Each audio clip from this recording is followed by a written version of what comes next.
That's all we do. And so, ladies and gentlemen, I am going to get off the stage and I am going to simply introduce our guest of honor tonight, the Vice President of the United States, the Honorable J.D. Vance, a veteran Marine.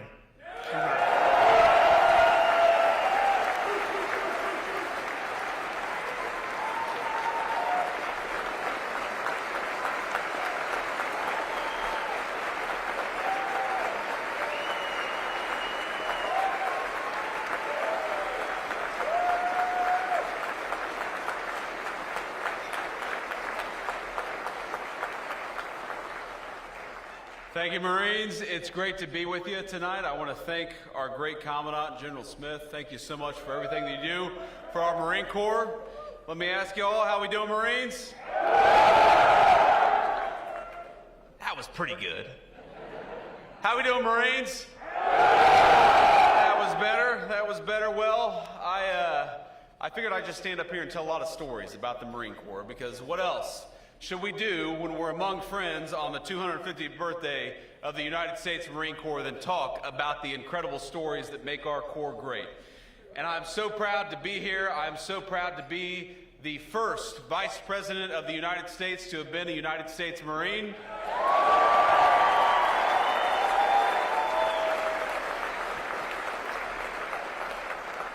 I'm proud to have so many of my dear friends from my own time in the United States Marine Corps, and I was joking with some of them earlier this evening. We were at a reception with generals and colonels and magistrates and noblemen, and I thought to myself that when we were at our last Marine Corps ball, we were drinking Jim Beam 8 stars with a bunch of corporals and lance corporals and sergeants, and now we're drinking fine wine with the Commandant of the Marine Corps. We've come pretty far, my friends. It's good to see you all.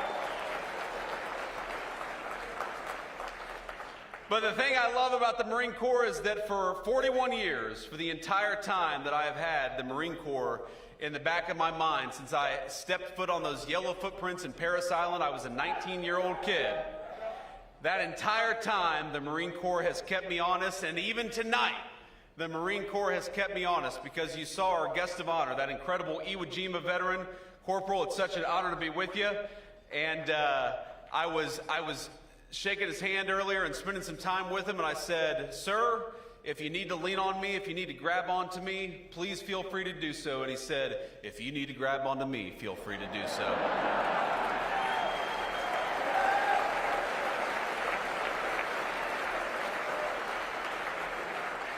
And then I shook the hand of his fellow Iwo Jima veteran, because we have a corpsman here who served in Iwo Jima. And how much, Marines, do we love our corpsmen who keep us safe?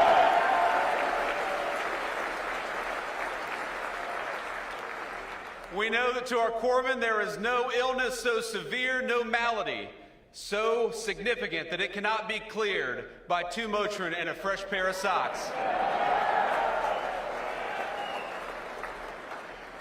But I shook the hand of this corpsman who's probably close to 100 years old.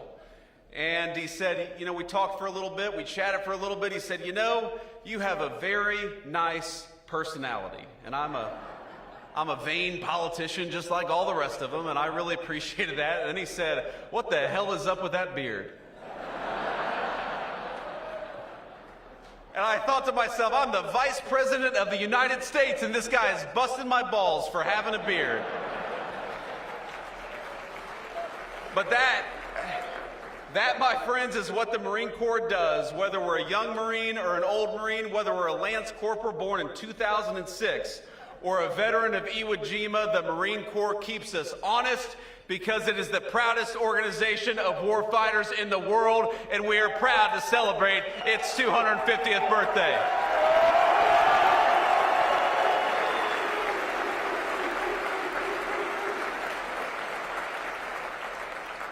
Now, I got this great big speech here. I could talk about Dan Daly. I could talk about Chesty Puller.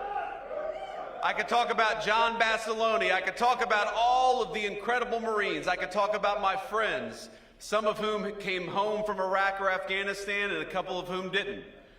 We know that the reason why this organization is so special is fundamentally because we take the very best young Americans, we turn them into something even better which is United States Marines, and we go and ask them, even when they're teenagers, even when they're not even old enough, some of them, to drink, we go and ask them to do the hardest thing in the world, which is to fight our nation's battles and to represent the United States all over the world in the proudest and most profound way possible. And I'm proud to tell you this evening that tonight, as we celebrate at the Commandant's birthday ball, from the young Marines to the old Marines, I, as your Vice President, am proud of you, and we're going to keep on winning America's wars for the next 250 years after this.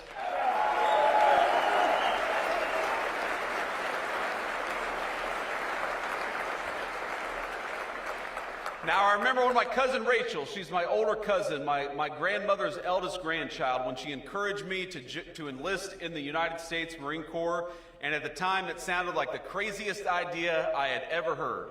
I couldn't run a mile, much less 3 miles, and I never thought to myself that I could join the military, but I'm telling you that the confidence the Marine Corps gave me, the trajectory that it set me on, has started, again, from those yellow footprints in Parris Island, led me directly from where I was then to where I stand today. And it wasn't always an easy journey, of course, these things never are, but I remember, for example, my very first Marine Corps birthday as a young recruit in Parris Island. I went to boot camp in September of 2003, and so, of course, my first Marine Corps birthday was in Parris Island. Now, I'll tell you a little story. At the time, I thought that I was deathly allergic to shellfish. And the reason I thought I was deathly allergic to shellfish is because when I was 16 or 17, I had some terrible allergic reaction. I assumed it was because of shellfish, and for 2 years, I had not touched shellfish. I thought it was the thing that was going to kill me. And so on November the 10th in Parris Island, South Carolina, I was sitting there and they served steak and lobster. And you all know, y'all were recruits. You know how hungry young recruits get? And I thought to myself, well, on the one hand, I could be hungry and maybe save my life. On the other hand, I could roll the die with this lobster, and the very worst thing that's probably going to happen to me is a corpsman's going to take care of me. I'll get to sleep in tomorrow. And so what did my dumb ass do? I ate the lobster, and I was fine, and I haven't been allergic to shellfish ever since. So one of the great things the Marine Corps can do is it can apparently cure a shellfish allergy. There are so many things I'm proud of about this Corps. One of the things I'm proud of is that the attitude and the life of service continues from the people who become generals in our Marine Corps to sergeant majors in our Marine Corps to the people who get out and lead in the civilian world. My dear friend Dave Warrington is here, the White House counsel. I'm going to embarrass Dave a little bit because though he's one of the most important people in our White House team, a brilliant lawyer, a very proud Marine, I didn't know until tonight that young David, his son, is a captain of Marines, and he's here with us tonight. So let's give it up for a family of service. There he is.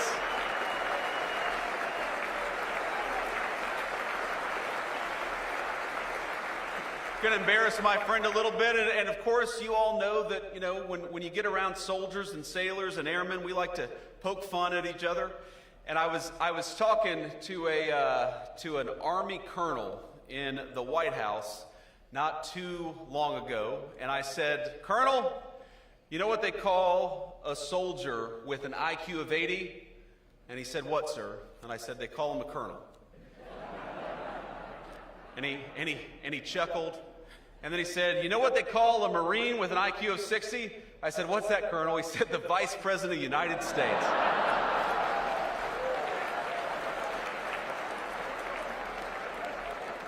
And guess what, Colonel? I've got the last laugh because your ass is going to Siberia on diplomatic duty. So I hope you had your fun in the West Wing, but unfortunately I get the final say. That's one of the good things about this job. But let me just say, first of all, from our Department of War Secretary, Pete Hegseth, a great soldier, but a person I know who loves the Marines deeply, and of course from the President of the United States. They are proud of you. They know that the United States Marine Corps is the greatest weapon the political leadership of this country has. And when you hear this phrase, peace through strength, We are fighting for peace every single day in the White House, every single day in the Oval Office. We achieve peace because you, the Marine Corps, are our strength, and we won't forget it, and we never have. Thank you, Marines.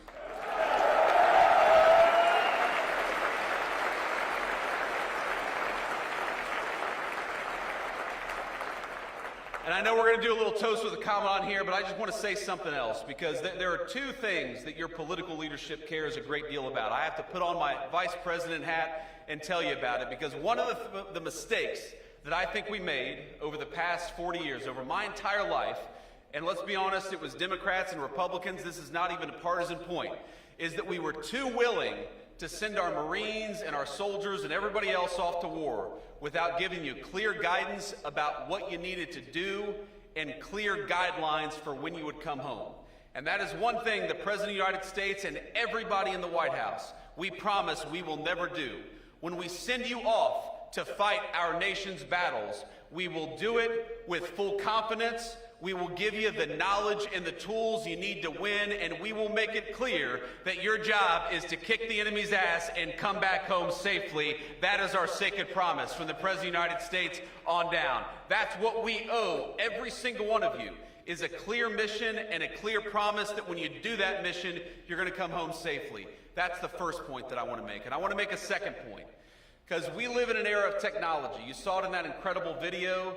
I forget who even said it, but he said, you know, in World War II, we had planes, we had boats, we had tanks, and we had Marines, and here we are in 2025, 80 years later, and we still got tanks, we got boats, we got airplanes, and we got United States Marines. But let's be honest, we all know the battlefield has changed in an incredible and profound way. We've got technology that would have been inconceivable even when I was a little kid, is now driving the face of the modern battlefield. We got cybersecurity, we got satellites in space, we got artificial intelligence, we've got all this incredible technology. And of course, the United States is the most significant leader of technology in the world. But I happen to believe that the most important warfighting technology is not a new airplane. The most important warfighting technology is not artificial intelligence or anything on a computer. The most important warfighting technology is a well-trained and well-armed United States Marine, and we won't forget it.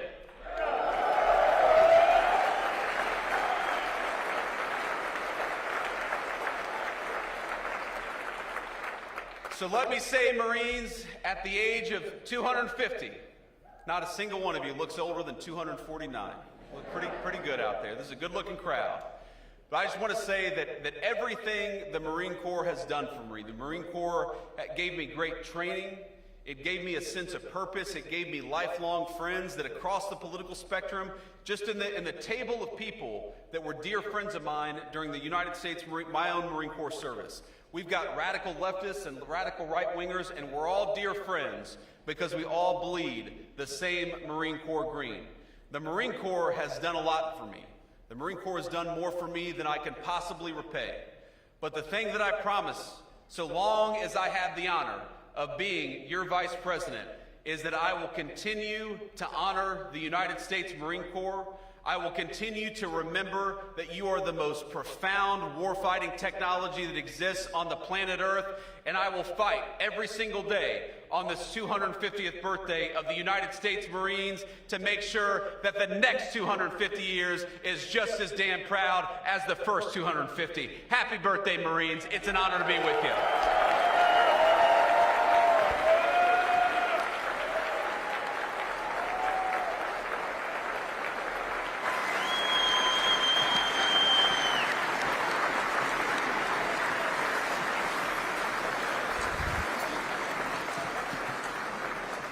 Ladies and gentlemen, please join Vice President J.D. Vance as he offers a toast in honor of the 250th birthday of the United States Marine Corps.